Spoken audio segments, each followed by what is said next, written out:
y a poner la anilina en las guaguitas. Eso se vendía en grande cantidad y también nosotros nos servíamos porque todo estaba puesto al horno de leña. Y pues mi mamá, una persona que tenía mucha habilidad, plasmaba las fiestas de Corpus, los indígenas, plasmaba en el mazapán. Y ahí se fue elaborando día tras día y haciendo mejores cosas, ya no solamente para la gente que compraba aquí, la gente indígena le gustaba comprar el día de los difuntos, porque ellos regalaban, como decir nosotros en la Navidad regalamos nuestros muñecos, nuestros peluches. Antes se regalaba los payasitos, los soldados, la muñequita de rabo y el caballo con el jinete. Eso nos compraban los indígenas y también llevaban las rosquitas y las guaguas de pan al cementerio porque ellos tenían la costumbre, fue la tradición y hasta ahora hay gente que todavía reza. Una persona, ella decía, hay que llevar a la comadre o a la persona blanca para que rece una plegaria por el difunto y regalaban la guagua y la rosa. Eso poco a poco, habían muchos valores y podían hacer mejores cosas, hacían unas lindas figuras. Mi mamá hacía los anacos, hacía con la faja, con la manta de la indígena, la lista, y le formaba una indígena maravillosa. Y poco a poco, año tras año, se fue haciendo mejores cosas. Y hacía las figuras de todo el callejón andino, de toda la parte de la sierra, costa y oriente ecuatoriano.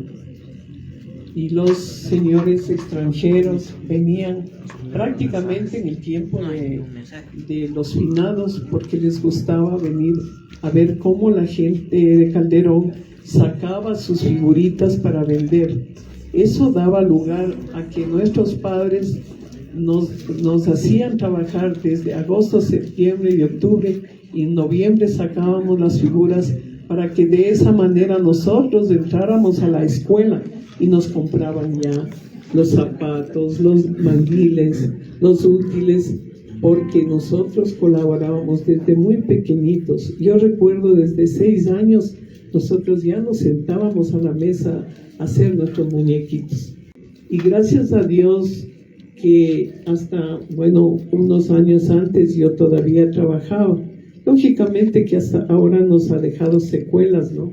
Teníamos muchos problemas de la cervical, porque trabajábamos durísimo de domingo a domingo y nos amanecíamos, porque ya vinieron gente a pedirnos bastantes figuras. Nosotros ya exportábamos las figuras en grandes cantidades. Esa es digamos, una artesanía, algo que en realidad Dios nos dio la oportunidad de ser muy hábiles y de eso vivimos y fue la manutención de mucha gente de aquí de Calderón. Gracias. Gracias, bravo. Buenas noches con todos. La invitación hacia mí fue para conversar sobre el mazapán, pero en verdad, escuchando las historias a través del deporte, de la música, y como cada quien con emoción quiere extenderse, yo aplaudo, por ejemplo, en ese sentido la idea de Alejandro Jaramillo de posteriormente hacer un espacio digital, un podcast, para tal vez puede ser para volver a juntarnos, reunirnos con las personas que estamos ahora, con más gente, para que cada personalidad que venga a conversar sobre la linda parroquia de Calderón podamos extender el tiempo que da ese tipo de programas, media hora, 1 hora y tal vez más. Seguramente vamos a trabajar para extender esas memorias. Yo estoy aquí junto con Miguel. Hace algunos meses nos reunimos a raíz de que Miguel se contactó conmigo a través de un mensaje, a raíz de que se iba a hacer la apertura del museo aquí en la parroquia de Calderón. Entonces, con gran preocupación, Miguel me decía, ¿cómo va a ser posible, Patricio, que mi padre, el maestro Segundo Vega, no sea considerado en ese museo? Sé que actualmente las cosas un poco han cambiado y me alegro que haya sido así. Sé que Germán, hermano de Miguel, ya le tomaron en cuenta y tiene ya un espacio en el museo. Para eso son los museos. Para eso son los museos. Todo lo que estamos conversando aquí, o sea, debería estar ahí en el museo muy bien sustanciado, muy bien contado. Para eso es la importancia de un museo. También me parece que las autoridades actuales, las que vendrán, en eso tenemos la oportunidad de que Alejandro se ha candidatizado para el gobierno autónomo descentralizado de la parroquia. Y es muy bueno eso porque a veces uno tiene tantos ideales de hacer muchas cosas, pero es también cierto que si uno no está del lado del poder, es imposible hacerlas. Y eso también se consigue a través de la unión. ¿Qué falta nos hace la unión aquí en la parroquia? No es un problema solo de la parroquia, no es un problema tal vez del país, un problema a nivel mundial. Tenemos diferentes formas de ver las cosas, diferentes ideologías tal vez, pero de eso se trata, de caminar pese a nuestras diferencias. Esa es la verdadera política. Y seguro que a través de la verdadera política se pueden conseguir muchos logros. Tal vez por esa desunión como que nos hemos estancado un poco, sobre todo el centro parroquial de Calderón. Entonces es la oportunidad a través de estos eventos de conseguir muchas cosas, de volver a encontrarnos, de volver a juntarnos, de tal vez con una mezcla de música, de anécdotas, de chistes. De eso se trata, que volver a juntarnos como sociedad. Bueno, Miguel se contactó hace algunos meses y me decía esto. Qué bueno que lo haya hecho, porque nos pusimos a reflexionar que si Margarita Reza Povea o el papá de Miguel, el maestro Segundo Vega, simplemente no hubieran existido, o sea, no se hubiera conseguido, no hubiera tenido un reconocimiento Calderón del que tuvo a un grado tan altísimo como es elevar una actividad, una labor a la categoría de arte.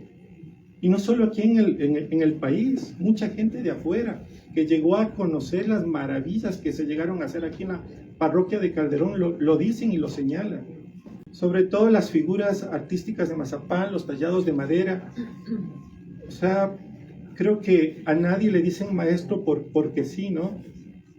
Y en eso quiero que tú hagas una reseña. Buenas noches. Es grato estar aquí frente a la población que sacó adelante a Calderón, y agradecer acá a mi amigo Alejandro Ramírez. Buenas noches, verás. El asunto es que la historia de mi padre fue desapareciendo y falleció mi padre, el tallado también desapareció. Y eso conversaba con Patricio que debemos hacer algo para que el mazapán también no vaya por ese camino del olvido. En el tiempo que mi padre vino a Calderón, trajo la evolución económica y cultural. Se expandió en grande el tallado, la comercialización del mueble colonial. Salieron maestros, por eso es lo que le dicen a mi padre siempre, el maestro de maestros. Él nunca fue egoísta, él compartió su conocimiento. Su mayor obra no fue un mueble tallado. Su mayor obra fue el compartir su conocimiento. Y a raíz de mi padre surgieron varios maestros, los cuales se pusieron sus talleres, Ellos tuvieron sus operarios y Calderón evolucionó, fue un boom del arte del tallado en grande, a toparse y a estar a la par con el mazapán. Eso le decía a mi padre, en su conocimiento nunca fue egoísta, a todos ayudó. Y en eso conversábamos en que el mazapán sufrió, por ser parte de producto alimenticio, sufrió el ataque del gorgojo. Son historias o cuentos que me decía mi padre o a mis hermanos, y ellos me contaban a mí, que les aconsejo por qué no le ponen un barniz para que pueda depender de esa plaga. Y así fue que el mazapán ha durado por el mantenimiento a la figura, como lo hacía mi padre con los muebles, con el sellador y la laca. Mi padre fue del Quinche. Allá tuvo su tutor, su maestro, un maestro Jaramillo del Quinche, que junto con él hicieron las bases del altar de la iglesia del Quinche, junto con otro gran artista, el maestro Bayardo Puga, que todavía está en vida. Mi padre, desde la pequeña edad de joven, de niño, tenía el arte del dibujo. Y las monjitas de ese tiempo le veían su arte y le llevaban a que dibuje las escenas bíblicas para ellas impartir clases a los demás niños. Y también en ese tiempo no había pintores de los letreros que ustedes saben ver ahí en la entrada de un templo, siempre hay Nuestro Señor y todo eso. Para eso también le buscaban. Ya niños, no, ya decía, no, pues ya le iban a buscar debajo de la cama a que siga con el trabajo con las monjitas.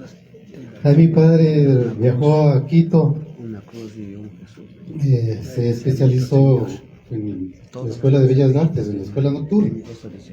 Ahí también en la 12 de octubre estaba trabajando con otro maestro bueno del tallado, que aprendió de todo: carpintería, tallado, ebanistería, copó todo una serie de actividades. Ahí le conoce a mi madre, a Herminia Pozo. Entonces se vienen a Calderón y comienzan a poner su tallercito. Es un taller que fue la Universidad del Tallado, porque mi papá emanó todo su conocimiento. Como les dije, tuvo con conjunto carpintería, tallado, escultor y terminación del mueble. De ahí salieron, de mi padre aprendieron, salieron carpinteros, salieron talladores, o también salieron de las tres ramas de mi padre. En ese tiempo, los operarios o quienes trabajaron con mi padre, tenemos a René Cadena, que todavía tenemos en vida, a Telmo Pozo, que aquí está mi primo, a Julio Pozo. Era el compendio de toda la familia, casi más familiar. Era Pozo, Quirola, Flores. Y eso me comentaba mi tía Isabel, que mi tío ya tenía conocimientos del tallado. Se especializó en el altar hecho allá en la iglesia de Conocoto, tiene el andán de la iglesia de la Merced, toda el área de muebles en la escuela de oficiales del ejército, que ese sector no conoce, que mi padre realizó todo ese trabajo. Que la lucha que se empezó porque no se pierda el nombre de mi padre, lo hicimos junto con mis otros hermanos, tratando y luchando para que conste en el Museo de Calderón, porque no iba a constar y era algo injusto. Como le dije, yo decía, tenemos que hacer una justicia histórica. ¿Por qué? ¿Quién? Como cada uno de ustedes le conoció a mi padre, sacó adelante con su arte y su enseñanza, ¿por qué razón no va a constar? si es el que, como todos me han dicho, es el que debe y se merece estar en la historia de la evolución de esta parroquia. Entonces lo logramos. Para el 14 de este mes tenemos una reunión con el Instituto Metropolitano del Patrimonio, que nos van a ayudar al levantamiento de la ficha para el bien mueble. Ese es el logro que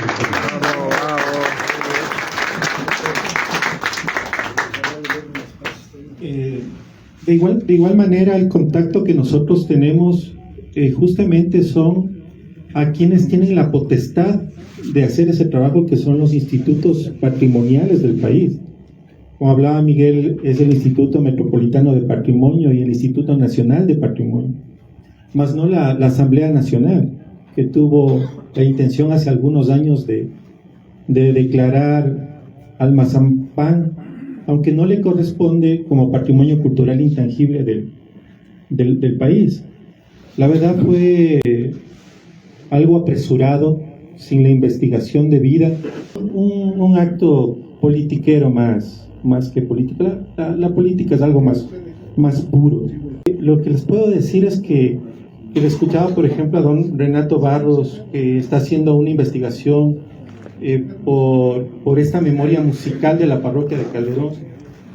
Y de la misma forma, tanto como los tallados de madera o como el mazapán, nos dimos cuenta que la información sobre eso todavía no está levantada.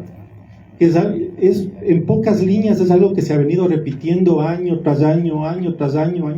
Ciertos datitos que dan los medios, especialmente de información, pero es necesario esto sustentarlo y investigarlo y hacer material para cada temática que tenemos, tanto en el deporte, en el transporte. Qué importante va a ser eso, trabajar en esas publicaciones para que nosotros mismos tengamos como tesoro y nosotros trabajemos para que la demás gente conozca sobre esto, porque hay muchas tergiversaciones sobre eso.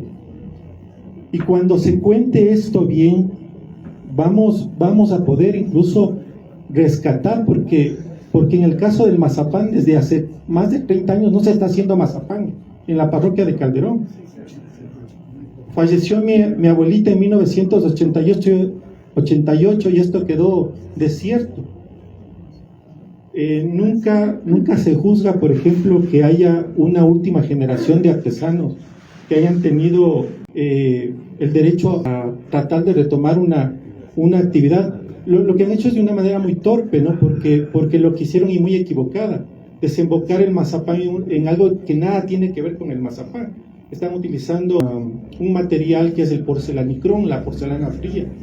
Y ya no están haciendo las maravillas, sobre todo de la primera etapa del mazapán, que enamoraron a propios y extraños. Están haciendo unas manualidades que son cosas más simples. Y eso nos da la pauta, creo que la obligación sobre todo como familia de Margarita Reza, de hacer un intento, y lo hemos estado haciendo, pero a veces sin el apoyo, sin la unión de las autoridades es muy complicado hacerlo. Yo solo para relevar el nombre de mi abuelita creo que me he tardado como 9 años, 10 años. Eso se acortaría si hay el apoyo de las autoridades. Y Alejandro, te invito, eres una persona preparada de la población, que quieres a la población, y si tienes la oportunidad y se llegas, y con el apoyo de todos, que seguro trabajar en eso. Seguro. Quería, pues, bueno, en realidad yo recuerdo con mucho cariño y respeto a su abuelita Margarita. En realidad nosotros también habíamos mucha gente que acudíamos al taller porque era un taller grande. Pero como usted acaba de decir que ahora están haciendo porcelanicrón, en verdad, la economía de muchas familias no es tan buena y han tenido que acudir a esos materiales, porque en realidad cuando entró esta mercadería Santini importaron grandes cantidades de esta mercadería. El mazapán prácticamente quedó muy abajo de esa, ya no querían recuerdos de mazapán. Entonces eso ha dado lugar para que muchas familias, en vista de que sus finanzas, su desequilibrio económico no está bien, han tenido que acudir a hacer cosas que les piden, pero que no son prácticamente el mazapán. Yo digo, hay muchos valores, hay mucha gente que tiene mucha habilidad. Yo no estoy trabajando hasta ahora, pero sí cuando mis hijos me piden y me dicen, mami, ¿por qué no nos está haciendo algo del mazapán? En verdad, yo hago, sí hago. Me da mucha ternura no hacerlo todos los días. ¿Por qué? Porque sí nos quedó secuelas a la vista. Pero como dice Patricio, sí es cierto que doña Margarita fue una de las personas que estuvo al frente de esta artesanía, pero aparte de eso, yo, bueno, que en paz descanse, mi mamacita también era una maestra para hacer el mazapán, y siempre le decía, oh madre Margarita, hagamos esta indígena, hagamos este payaso, vamos a ver las fiestas de Corpus Christi, y hacíamos con los ponchos de campanas, de pilches, el mono, los jíbaros, los yumbos y todo eso.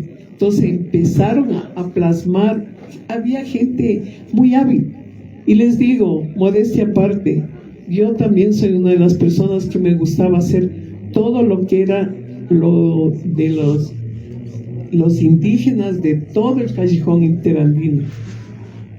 Y si alguna de mis hijos me dice, mami, hágame una pareja de indígenas salasacas, lo hago, o una pareja de saraguros, también.